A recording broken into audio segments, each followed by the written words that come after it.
Hello friends, welcome to Hackingloops. Today we are going to learn about how to use a DNSENUM tool uh, on a Kali Linux. Let's go to Kali Linux and navigate to DNSENUM tool, which you can do by going to applications, then information gathering, and then DNS analysis, and then DNSENUM. Now it will open a terminal window which will be showing the basic options that you can use on a DNSENUM tool.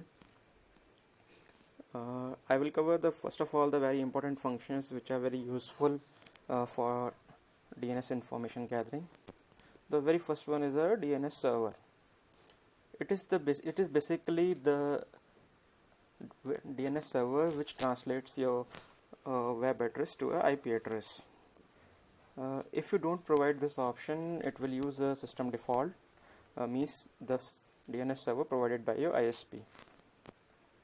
But we can provide custom DNS servers like public Google DNS servers or Open DNS servers. These Open DNS are useful because they sometimes contains better information. You can run a parallel runs and try both of them. Another important function is a enum function. Enum function is basically a shortcut function for 3 different queries. It covers threads which can go up to maximum 5, -h which is number of subdomains which can go up to maximum 15, -w which is basically a whois command. Now there is another important function called --no reverse. It is basically to skip the reverse lookup operations, means the IP address to domain name translations. Now there is another important function which is known as --subfile.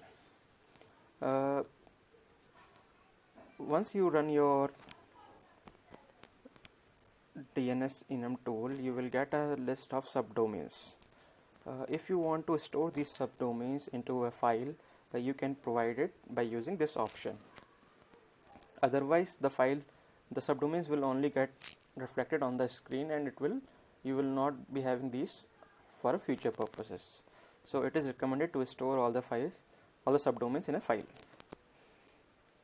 Now there is another important function, -f. -f is basically a brute forcing DNS thing, which is basically used for brute forcing a DNS to obtain all the subdomains. DNSENUM tools come with a already come with a pre-populated file which is called dns.txt, which is located at DNSENUM directory. Now let's see how to use this tool. Say I want to run a DNS enumeration on a hackingloops.com. What I will do, I will first of all provide the DNSENUM command. Then I will give DNS server. We will be using Google public DNS server. Then basic enum command. Then brute force command. Then path of the file, brute forcing file.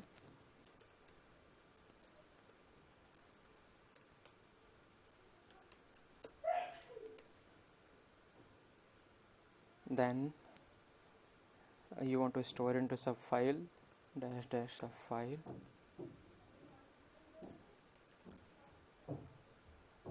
I will be giving path of a desktop file /desktop.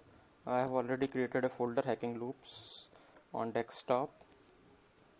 You can provide any file, new 2.txt, and then the website against which you want to run your DNSENUM tool. Once I press enter, it will start gathering the DNS information regarding Hackingloops. Here you can see all the name servers which Hackingloops is using, all the mail servers, You can see here it tries for the zone transfers, but recent systems are so secure that they don't allow zone transfers easily.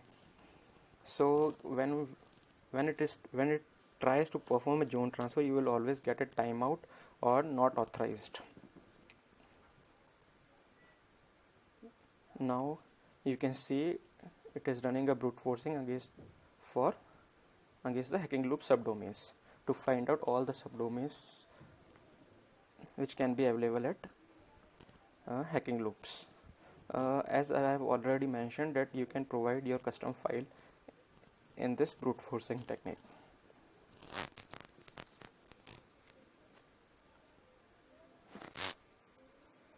I'll let it finish.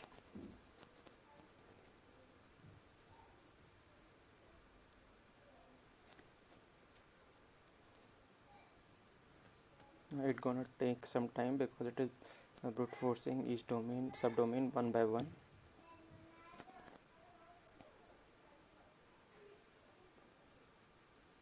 You can see there are multiple subdomains.